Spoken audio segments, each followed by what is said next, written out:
भोपाल के क्षितिज शर्मा हैं, यूपीएससी में उनका सिलेक्शन हुआ और हमारे साथ बातचीत करने के लिए मौजूद हैं। क्षितिज, पहले तो आपको बधाई।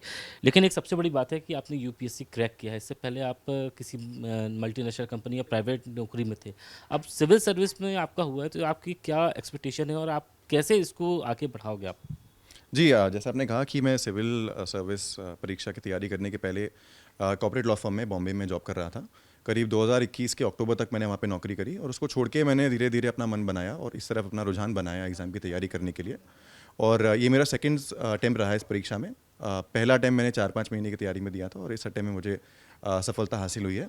और नेक्स्ट स्टेप्स की बात करूँ तो पहले तो सर्विस एलोकेशन का मैं वेट करूँगा और उसके हिसाब से पता चलेगा कि कहाँ पे एकेडमी में ट्रेनिंग के लिए जाना रहेगा। बड़ी बात यह है कि बहुत सारे जो सिविल सर्वेंट हैं वो ये चाहते हैं उनको आईएएस या फिर आईपीएस मिले। सबसे पहले उनकी प्रायोरिटी आईएएस की होती है।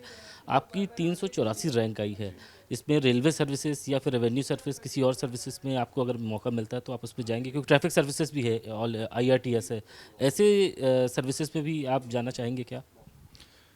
जी, डेफ़िनेटली ऐसा नहीं मैं बिल्कुल इस बात से सहमत हूँ कि सबकी प्रेफ़रेंस आईएएस या आईपीएस रहती है, पर आई थिंक अच्छा काम करने का स्कोप बाकी सर्विसेज़ में भी है।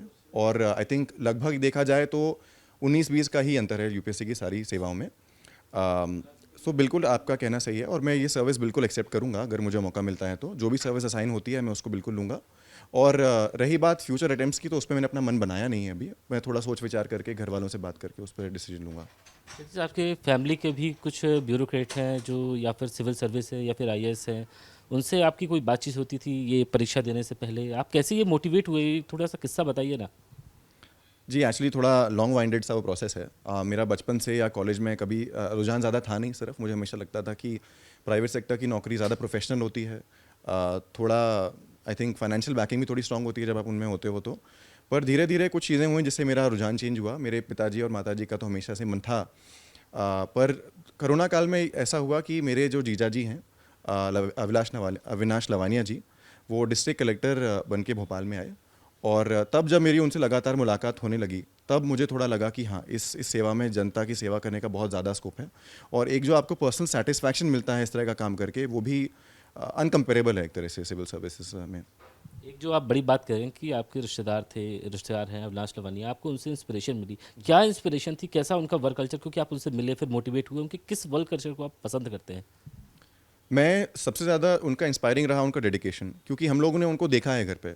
जैसे कोरोना काल में जैसे कभी मैं अपनी दीदी से मिलने जाता था और मुश्किल से ही कभी होता था कि जिया जी से मिलना भी हो पाए, क्योंकि जिया जी कभी रहते ही नहीं थे घर पे। जो भी कैंप्स लगते थे, क्रॉस सिटी वैक्सीनेशन कैंप हो गए या पब्लिक अवेयरनेस कैंप हो गए, उस टाइम पे लोकल बॉडी इलेक्शंस भी हुए थे, तो उसी को लेके वो हमेशा लगे हुए रहते थे। उनसे मिलना बहुत मुश्किल होता था, तभी देख के लगा कि उनका डेडिकेशन ट्रूली सबके लिए बहुत इंस्पायरिंग है। आपने एक बड़ी बात पिछले कई सालों में देखी होगी कि कई ब्यूरोक्रेट हैं वो जनता के लिए काम नहीं करते। आपकी पहली प्रायोरिटी क्या होगी? आपने क्या इसके बारे में कुछ सोच के रखा है? जनता के लिए आप कैसे अपनी सर्विसेज को फोकस करेंगे? देखिए, आपका कहना सही है कि कई सिविल सर्वेंट्स हैं जो जनता की सेवा नहीं कर पाते। और आई थिंक ये भी हो जाता है कि कुछ गिने चुने सिविल सर्वेंट्स की वजह से सबका नाम कई बार थोड़ा नीचे हो जाता है। पर आई थिंक कुछ पॉलिटिकल कंपल्शंस को हम हटा भी दें तो आई थिंक जनता की सेवा करने का हर ही सेवा में बहुत ज़्यादा स्कोप है। कई तरह के कंटेस्टेशन रहते हैं, कई प्रायोरिटीज़ रहती हैं, पर अल्टीमेटली अगर आपका गोल क्लियर है, आपको जनता की सेवा करनी है, तो वो रास्ता हमेशा क्लियर रहता है। हमारा संविधान हमको वो जगह देता है कि हम किसी से डरे बिना अपना काम कर पाएँ। राष्ट्रपति के अलावा कोई आपको सेवा में से हटा नहीं सकता। तो आपके पास लिबर्टी होती है कि अगर आपको एक सही पाथ पे टिके रहना है तो आपको वहाँ से कोई नहीं हटा सकता। इसमें आपसे एक आखिरी सवाल करूंगा। आप किस ब्यूरोक्रेट को अपना रोल मॉडल देखते हैं, बतौर अपने फैमिली के अलावा? मैं तो यही कहूँगा कि मेरे सबसे बड़े role model Shri Mahesh Neelkanth Buch sir हैं, जो भी भोपाल में भी पोस्टेड थे बहुत समय तक, और पद्म विभूषण भी उनको प्राप्त हुआ है। तो मैं कहूँगा कि वो ही मेरे सबसे बड़े इंस्पिरेशन है। उसके अलावा टी एन शेषन जी, जो चीफ इलेक्शन कमिश्नर थे 1990 के दौर में, वो भी एक बहुत बड़ी इंस्पिरेशन है मेरे लिए।